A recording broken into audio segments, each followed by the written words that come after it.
Well, welcome. I am so glad you have joined us here today. And I know you can't wait to hear today's episode. But just before we dive in, I wanted to share some ways that we can work together if you happen to be looking to uplevel your negotiation skills to negotiate a better life. I've got everything from online to my group to my signature VIP or mastermind experiences to help you get more of what you want and deserve in life. If that sounds interesting to you, check it out at artoffemininenegotiation.com. And now, the reason you are here on to today's program, I'm very happy to introduce you to Dr. Erika Rasure. Welcome, Erika. It's so great to have you here. Thank you so much for having me. It's a pleasure. And today we're going to be talking about negotiating with your inner critic to break the debt cycle. And for those of you who may not know her, Dr. Erika is a former financial advisor and university professor turned financial therapist, which I just love that term, and educator. She's helped thousands of people approach their money in a more holistic, positive way. And we could certainly all use that. I know I could. If you're like me, it's finances always carry a certain amount of stress with them. So today you are going to uncover the secret to how to get rid of all of that stress and start managing your finances in a more holistic way. And she's currently serving as the Chief Financial Wellness Advisor at Beyond Finance. And we get a pad and pen if you don't have one ready, because you're going to be getting lots of golden gems here today. So I guess first, Erika, how did you come to this line of work? Well, it's a long story, but I think we all have a long story. But the short version is when I first went to college, I had the intention of becoming an estate planning attorney. And the reason that was is I lost my dad at a really young age. I was 13 and he passed away from multiple sclerosis. And so I had at a very early age kind of this awareness around money and how important it was to plan for end of life. Yeah. And, growing up with a parent who had a chronic illness, and both of my parents happened to be insurance agents as well. And so I had this really early exposure to things like guaranteed insurability and all of this. And, I know weird things for a 13-year-old, but, you Yeah. know, I really did. I was like, okay, I want to help people, plan for end of life financially. I did the pre-law thing, and about my senior year of high school or college, I was just like, I don't think I want to do this. This sounds absolutely boring to me. I don't blame you. Yeah. And so I decided, okay, I'm going to go ahead and look for something else. And I said, I still want to help people with, the financial aspect of this, but is there something different? And I happened to Yeah. come across the graduate program at the University of Missouri, go Mizzou. And that's where I ended up. And I started down that path, also as a financial advisor and insurance agent kind of simultaneously. And over the years, financial counseling and coaching and therapy, especially as I got into my PhD program, that really became my area of interest. And so I shifted really from the more, technical, math equation part of financial planning to really help people uncover the emotional underpinnings of what it is they're going through, financially. Because especially as I Yeah. think about women, internal negotiation is the one most women skip when it comes to their money, and in particular with your debt, the moment you realize your debt isn't just a math problem, it's actually an emotional negotiation. That's where your finances can change for the better. Well, I can't wait to get into that. And I'm glad you mentioned that about law as well. I hadn't realized that about you, that you were in law. And, as a longtime attorney myself, I think so often lawyers and others, frankly, end up following paths either because it's expected or because they started on that path and feel compelled to continue. And that's not living on purpose. There's a whole wide world out there, and find something that you love and that you feel passionately about. So I think that's a great message for all of us. Now, I Yeah. love the term financial therapist, and you just referred to it a bit. Tell us a little bit about that. Financial therapy is really this subset, this beautiful subset. I sound biased, but it really is this beautiful subset of the, of the financial planning discipline. And it really focuses on those emotional, cognitive, behavioral dimensions that, influence the way we interact with our money. And Yeah. so, when you think about financial literacy, for example, there's really, again, those technical specs. You learn some things about money. You may or may not put those into practice. But when we think about holistic financial wellness, therapy also seeks to integrate along with, coaching to a degree as well. All these things come together, but it really seeks to combine, not only the technical specs, but also this understanding that our financial wellness is deeper than the money itself. It's more Yeah. than just those numbers. So we want to get into the emotional parts of this, the relational aspects of this, the psychological components of it. There's a Yeah. lot here, and a lot of it has been ignored for a long Yeah. time. Yeah. Well, I did an exercise not that long ago, a money exercise where you had two people and one was served as a recorder, and they would ask you just different what is money? What is and just framing it different ways. What is rich? And it is remarkable the baggage we all carry around wealth and money and finance, and it affects how we show up. And I'm glad you mentioned mindset. Like, I often say that, negotiating our own mindset is our first and most important negotiation. So I'd love to speak about that mindset issue as well as some of the sort of practical how-to stuff later. So what advice do you have for our listeners on how to negotiate, their mindset around debt? What are some of the factors? Absolutely. So I agree with you. Mindset is hugely important. And I want to make the distinction because I think it's really important. I am all about positivity and sending good vibes out there, but I am not a toxic positivist. I think there's a fine line between being, rooted in a little bit of woo, but a little bit of reality all at the same time. And I Yeah. think that's really key to mindset. And when you are able to put yourself in a mindset to where you are being gentle and kind and compassionate with yourself, and you're able to invite and be receptive to change and learning, I think that's where the mindset shift can take place. We have to make clarity around our money the first non-negotiable to honor our future self, and that is the first mindset shift that has to happen. How would your future self feel about this? Yeah. That's where that begins. Huh. And mental health, I mean, tied to mindset. I mean, I think mental health issues are at an all-time high now. What are some of the more common mental health challenges for those who are facing debt? And what are some things they can do about it, Erica? Yeah, this is something I see every month. Every month I work with, 1,000 plus clients at Beyond Finance with this specific issue. When we are finding ourselves in a position of debt, I call it the financial condition of debt because for Yeah. a lot of people it's temporary, but it feels like we are going through something major. We see a lot of anxiety, a lot of stress, a lot of confusion, a lot of distrust in ourselves. Yeah. And, what brings, people to debt in the first place? We have to think about that. And, there's so much shame wrapped up in just being in the financial condition of debt Yeah. that a lot of times people don't consider or don't feel like they deserve to consider the circumstances that brought them to debt. A lot of the Yeah. people I work with, they were victims of love scams or Oh, investment scams. They were diagnosed with cancer, or their child was diagnosed with cancer, or they lost a job, they lost a partner, whether that was due to, divorce or death. There's a lot of things that can bring people to a critical debt situation. That's not just, the things we think about, yeah. like just, this person overspends. And so there's so Yes. much there. Yeah. Yeah. Well, and I'm glad you talked about the shame because I do think that's a factor. And when we're feeling shame, we tend to not reach out to get the help that we need. And we certainly don't show up with the mindset we need to help get ourselves out of these situations.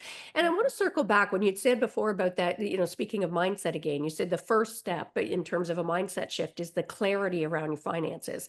What do you mean by that, just in practical terms for our listeners, if they're kind of scratching their head going, well, what am I supposed to be getting clarity around? Are you supposed to do here? And that's a great question because, and it's tied back to that financial shame, or both that financial guilt and shame. So the Yeah. first step is getting clarity on your emotions around your financial situation. So if you're in a position of debt, you're in that challenge right now. Let's look at first the ways that guilt and shame are showing up and how they might be undermining your financial progress. Financial shame, shows up often is exactly what you said. It's that isolation, it's that silence, it's that avoidance. For some Yeah. people, it manifests as overgiving or chronic debt.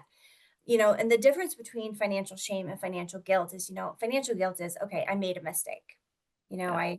I I made a mistake. Like I messed up. I'm going to do something to fix it. I regret that, but it is what it is. Financial shame is I am the mistake. I am a bad person because I am in debt. Yeah. And that is really heavy. And so getting some clarity around where that guilt and that shame or other emotions are showing up helps you get that clarity you need to move forward. Financial Yeah. shame I consider a form of, this personal gravity that holds us down. And Mm, if you're not able to work through the shame, you're not going to be able to eventually propel yourself forward into a space of transformation. And this is where I think financial therapy is great, is that, financial therapy really does work to uncover those emotions and kind of the things we believe about money. But eventually you're going to have to let that go. Eventually yeah. you're going to have to heal through that and release that so you can move forward into a place of transformation. And so in my work as, a transformation coach, I do both sides of this. If you can honor your future self, and look at your financial non-negotiables to unlock that financial, transformation that you hope lasts for a long time, Yeah. that can make a huge difference. Yeah. I love that term personal gravity. Oh my gosh, the writer in me loves that. I might borrow that off you. Well, And I it's borrowed it from someone else too, so yeah, okay, good. I'll get you the notes on that. I love that. And it works at both ends. Like we're talking a lot about sort of that shame around getting into debt, but to be vulnerable here, I grew up in a low rental sort of apartment complex in a neighborhood that was considered tough, and I didn't realize how much baggage I had around rich people and all of, sort of greed and all of these negative associations with people who had a lot of money. And I was the first one in our family to ever go to, post-secondary school in our extended family. And I really had an eye opener one day. The first time, I always grew up with used cars. It was a big, exciting thing. And the first time I ever got like a fancy new car myself, right? I was driving a Caddy Escalade. Oh And my. yeah, That's I was like, fancy. woohoo. But I pulled up in front of where my hearing was going to be taking place as an attorney, and I saw all the clients standing out of the front of the facility, and I was embarrassed to show up in that vehicle. So I drove all the way around to the back to come in, and I thought, "Oh my gosh, if I've got that much baggage, then I'm probably not charging what I'm worth. I'm not expanding." So do you find that as well in your practice? Absolutely. We people have the biggest hangups, and it's so interesting too when you look back on, your childhood. I mean, I think that's a great place to start. There's some research out there that says, people or children by the age of 9 have a pretty solid financial foundation of what their mindset is by the age of 9, Wow. which is nuts. So Yeah. by the time you know, get all of that, and then you go through Yeah. adolescence and adulthood, you've got all this stuff. And so, it's so important to look at those aspects of, what did you see in childhood? Did you grow up poor? Did you wish you had more things, or things weren't available? Or the opposite, did you have so many things? I had a client years ago who was a very wealthy young woman, and she came to me utterly embarrassed because she had no idea how to act with her peers who didn't come from such a privileged Yeah. background, and she felt so bad about it. And so we all wear these financial masks, and we don't know when it's safe to take them off. We don't know when it's okay to talk about money, which I think is another issue of That's this. true. And so it's so important for you to get comfortable with getting uncomfortable, at least by starting with yourself and being able to take a critical look at that. Like, I love what you did. You were embarrassed to pull up in front of, Yeah. your clients with this beautiful, expensive car. And we could argue that you had worked for it. You came from the Yeah. bottom, and you're here, that Yeah. kind of thing. But it was still enough for you to recognize in the moment, like, oh, this makes me uncomfortable. Yeah. And Yeah. then figuring out why. And change the mindset around it, right? Then Mhm. Yeah. don't beat myself up and continue to beat myself up, but realize that that kind of baggage around money didn't serve me. Now, you use the best terms. We talked about that personal gravity when you said it, I noticed, but you also talk sometimes about loud budgeting. I And do. I wondered if you could explain for our listeners, what is that and how can they use that? So I just mentioned how, we don't often talk about money. It's, Yeah. money. I found that, over the last 20 years I've been doing this, people don't talk about money often when it's good at all. They'll be sitting around being like, oh, I got a $40,000 Christmas bonus, but so they're not going to be talking about it when money is bad. I'm not going to Yeah. have, somebody say, oh yeah, I'm $380,000 worth of, Yeah. debt because I got involved in a love scam. I mean, that's a true story, but nobody's sitting around talking about that. Yeah. And so there's these kind of two sides to this. And so my idea behind loud budgeting is, getting comfortable with talking about your money around safe people to start. Being like, you know what? No, I'm not going to go out tonight. I would love to go out with all of you, but I am, really funding my Roth Yeah. IRA right now. And I know that doesn't sound sexy or fun, but it's really doing something for me. And Yeah. so I'm going to sit back and do that while Yeah. you guys go do this, or we can do something different. But this is where I'm at with my goals. And it's about being loud and being proud Yeah. to talk about those things. And being a cycle breaker, we've got multiple generations here of, from boomers to, Gen Yeah. Z who aren't, they're getting better. Gen Z's getting a lot better with this, about having these conversations, but bringing that all together and Yeah. into the open. Yeah. I'm so glad you called that out because I do find, like, even in negotiations generally, issues around money and finances, we've been so conditioned that, you need to hold everything close to your chest and don't go sharing information. And the opposite is true. I think the more we allow ourselves to be vulnerable and real and authentic, the healthier mindset we're going to be able to show up with, the better outcomes that we're going to get as well. So I love that you call that out. And you had mentioned about the different sort of cross-generational. Do you see differences in how people negotiate finances based on their age? Yeah, I mean, I definitely think there's a huge difference there. When we're looking at, kind of the older generations, there's a protocol, right? You you talked about, like being vulnerable and being more open. The older generations, they play their cards real Yeah. close to the chest, right? We don't want to give out too much information. I think about, the old books and old seminars about your BATNA and all of those Yeah. things. And you want to, and again, the negotiation rules, I think are, for the most part, kind of evergreen. But there is a point, I think, where we see with millennials, and in particular with Gen Z, where they are a lot more open, particularly Gen Z. They're a lot more open to being a little bit more clear and direct with what they want. And part Yeah. of the reason is, Gen Z, they tend to value, a little bit more of that short term, you know, Yeah. juice a little bit more, which I Yeah. think really does influence their willingness to say, all right, well, if I can't get what I want and I need here, I'm going to go somewhere else. It's Yeah. not going to bother me as much as maybe a baby boomer who really does Yeah. value, things like loyalty and things Yeah. like that. It's a difference in values. Yeah. Yeah. Well, yeah, that's an interesting perspective because we certainly see that in the practice of law and across all entrepreneurial enterprises. You're hearing that different perspective causing a little butting up, right? Where one sees it as a lack Absolutely. of respect or trust, and the other sees Yes. it as a lifestyle choice, and they Yep. think we've got it all wrong, right? And Right. I get that. Right. Do you see any gender differences, just while we're on the topic about differences in how people deal with debt or finances? Yeah, just in general, we have found, in some of the studies we've done at Beyond Finance that, women, they're doing their thing, but they are still reporting that they're less confident. And I think that's, I mean, how long has that been going on? We've Yeah. been working, whether it's you or me or anybody, kind of adjacent to this industry. We want women to get up and speak and stand up for themselves and negotiate and do those things, to ask for more money, to, be more confident. And I just think that continued pattern, while it's improving, I just think it speaks to the level of trust that women have in themselves. And Yeah. I speculate that a lot of that comes down to women not being as comfortable with doing that internal negotiation Yeah. with themselves, to look at what their financial non-negotiables are, Yeah. and, put those into practice, reframe them, and make them work for them, including things like Yeah. negotiation. Yeah.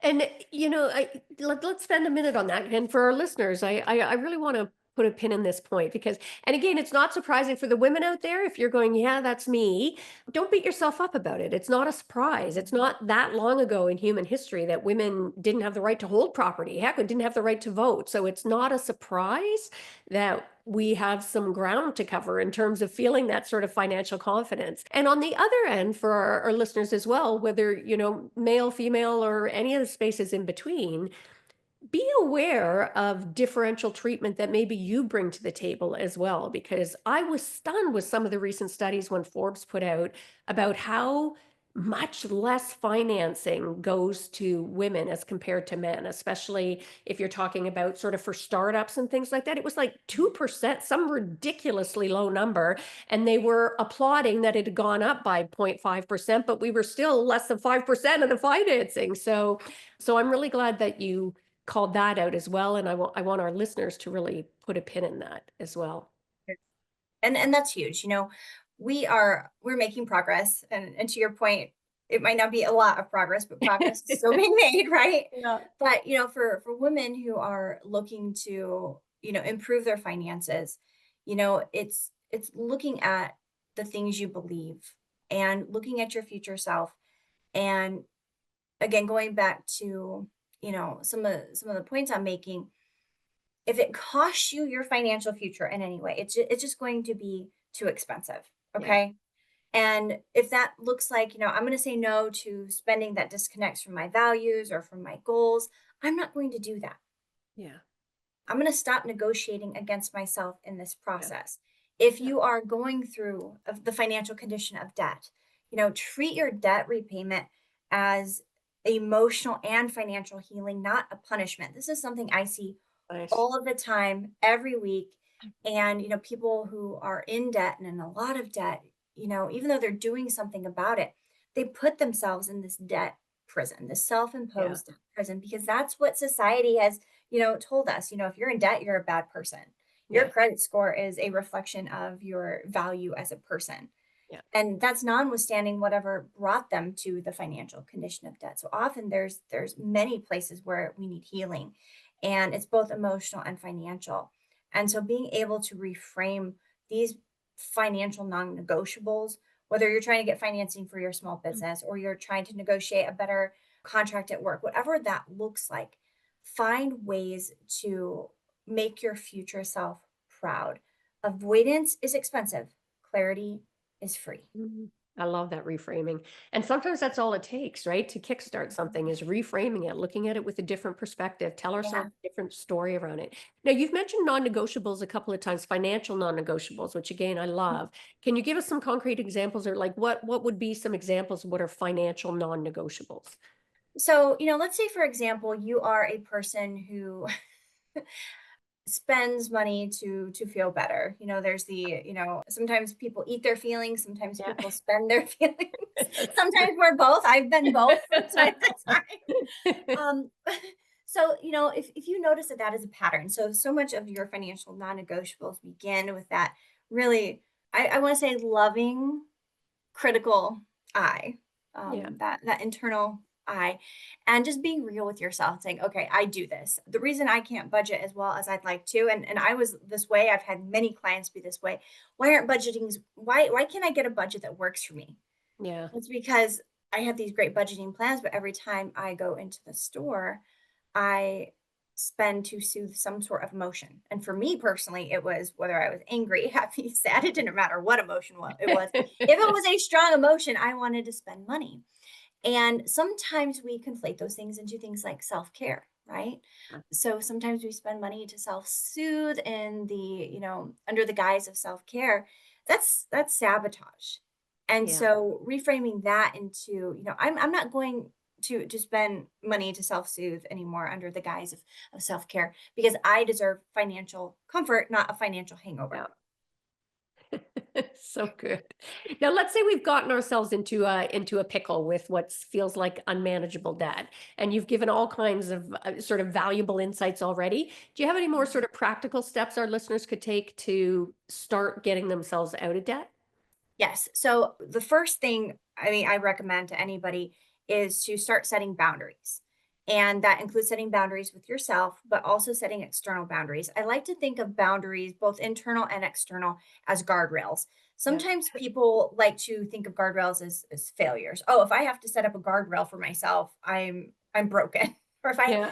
there used to be that kind of trope about going to therapy, in Yeah. my generation, I'm an elder millennial, but all of my aunts, uncles, my parents, grandparents, if you go to therapy, there's something wrong with you, you Yeah. know. And so sometimes boundaries can also be considered along those lines. And so you might have to rumble with that a little bit. But setting external boundaries and internal boundaries can help you set limits within yourself, with your Yeah. family, your partners, or even the institutions you bank with, or your credit card institutions, all financial institutions. There's Yeah. there's things here. And when we and social institutions. And so when you are in a position of debt, it's so key to look at the areas where you need to put guardrails for yourself so you don't find yourself in a deeper hole. Yeah. And then from there, it's looking at, okay, well, how deep is the hole? And for everybody, the definition of deep is going to be different. Yeah. So for somebody, Yeah. $10,000 might be a really big hole, where for another person it might be 1,500. So Yeah. there's different aspects of that. But it really begins by saying, okay, this is what I need to set for myself. And then this is where I need to go to find a plan of action. And so sometimes in that setting of limits and boundaries, you can put together a plan for yourself that says, okay, in 6 months, if I do XYZ in my budget and I can stick to that, I'm going to be good. As long as XYZ doesn't happen. If I need a new water heater or tires in my car, I'm going Yep. to have a problem, All goes to hell. right? Yeah. But, for some people that works. For others, if you're especially, I think about the people I work with who've been the victim of like a scam, like Yeah. love scams. I just can't even tell you Oh, how that's heart-wrenching those are. yeah. And so what happens in those situations is that, you not only have this massive amount of debt, and you've most likely lost your life savings, but you've also lost the promise of love and, lasting satisfaction with a partner. And then you're embarrassed because you got scammed and family members might Yeah. have already told you that it was a scam. Yeah. And so in that situation, you're likely to feel very isolated. And so for those types of situations, that's where I think, coming to, a company like Beyond Finance, for example, that can help you, especially if your debt is extraordinary and you feel that tremendous amount of shame and you're finding yourself completely alone Yeah. in the process. So there's different levels. Everybody needs support, but also what Yeah. everybody needs to know is you're not alone. This That doesn't discriminate. It just doesn't. Yeah. Yeah. I loved when you talked about the guardrails. I had this instant image of, in the bowling lanes where you have the ones that have the That's little exactly what I checkers think on of the too. side. I was like, I could use some of those some days. I think that's fabulous. Well, Yes. Erica, this has been awesome. I can't believe how quickly our time has gone here. I No. normally like to end by asking, what's one of the greatest mindset shifts that you've had? Doesn't have to be around finances, just one of those aha moments that makes you think differently about something or show up differently. Oh my gosh, hands down, it was the thing that clicked, I don't know, it was mid-30s when I was okay with telling people no. Yeah. That the world was not going to end if I said no to another project or teaching another class. And Yes. it's like the minute I said no, Yeah. oh, my whole life changed. Yes. Opportunities came in. I felt taken more seriously. It was the wildest thing. Yeah. Oh, that's Yeah. beautiful. I love how quickly you had that answer. Some I people know. stumble over that. You were like, oh my gosh, I know exactly what that I know. moment is for me. Yes. That's fabulous.